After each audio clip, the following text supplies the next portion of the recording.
দোহাই দিব আজ। এই কথা শুনে আজ রামচন্দ্র বলে মানব না, তোরা আমার সঙ্গে যুদ্ধ করিস না, যার বুকের ধরে তার কোলে ফিরে যা। কুশীলব বলে মহাশয়, রণক্ষেত্রে সে যুদ্ধে বলবান না নিয়ে আমরা নিশ্চয় যাবো না।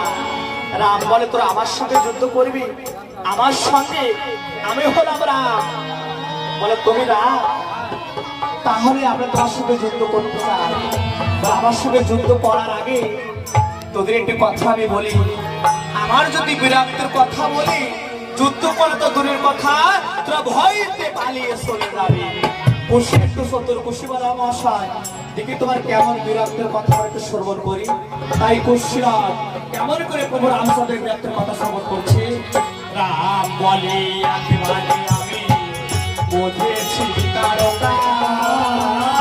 খুশি বলে উচিত হয় না।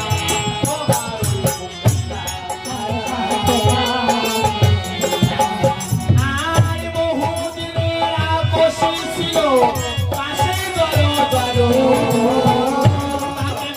রামচন্দ্র তুমি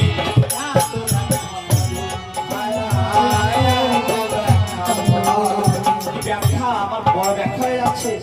তাহলে এবার আমার গুণের কথা শোনা। আমার গুণ কি কি?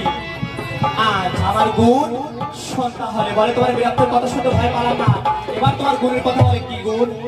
তার গুণের কথা কি বলছে? আগে মানে বলতেছিলাম খুশি বলে তাইলে রঘুকুলে তুমি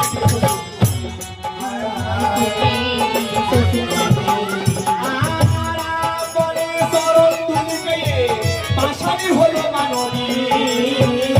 খুশি বলে একবার ছাড়া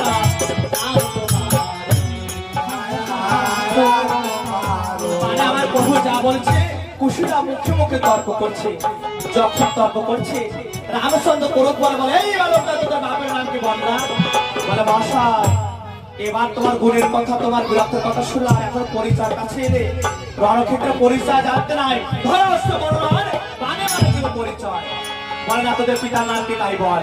কুশীলব বলে মহাশয় আমাদের পিতার নাম আমরা প্রকাশ করে বলবো না, প্রকল্পে বলবো তুমি বুঝে নিও।